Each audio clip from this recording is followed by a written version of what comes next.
In today's political climate, the question of whether or not to impeach the President of the United States is often thought of in political terms. But there is a much deeper concern at the heart of the question.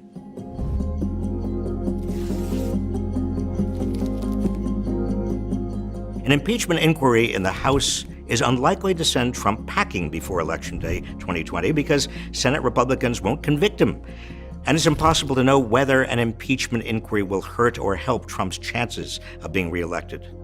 So does this mean impeachment should be off the table? No. There's a non-political question that Congress should consider: whether enforcing the United States Constitution is important for its own sake, even if it goes nowhere, even if it's unpopular with many voters, even if it's politically risky. Every child in America is supposed to learn about the Constitution's basic principles of separation of powers and checks and balances.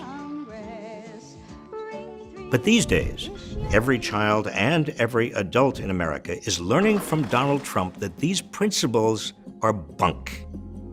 By doing whatever he could to stop the investigation into Russian interference in the 2016 election, including firing the head of the FBI, Trump told America it's okay for a president to obstruct justice. Goodbye law.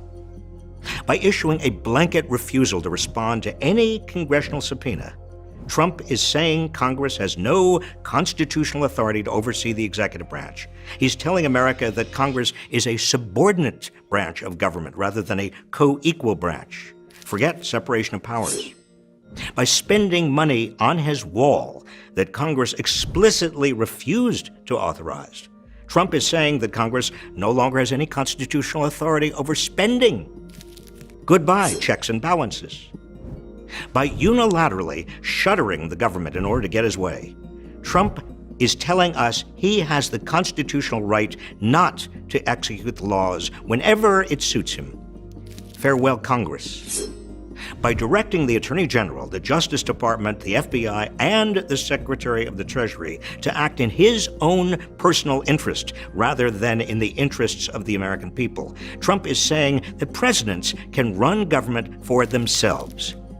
Adios, Constitution. By unilaterally threatening to cut off trade with the second largest economy in the world, Trump is telling us he has sole authority to endanger the entire American economy. And make no mistake, if he goes through with his threat, the U.S. economy will go into a tailspin. The core purpose of the Constitution is to prevent tyranny. That's why its framers distributed power between the president, Congress, and the judiciary. That's why each of the three branches was designed to limit the powers of the other two. In other words, the framers anticipated the possibility of a Donald Trump. Now, fortunately, they also put in a mechanism to enforce the Constitution against a president who tries to place himself above the law and to usurp the powers of the other branches of government. Article 1, Section 2 gives the House of Representatives the sole power of impeachment. Article 1, Section 3 gives the Senate the sole power to try all impeachments. Trump surely appears to be usurping the powers of the other branches. Under these circumstances, the Constitution mandates that the House undertake an impeachment inquiry and present evidence to the Senate. This may not be the political thing to do, but in order to safeguard our democracy, it is the right thing to do.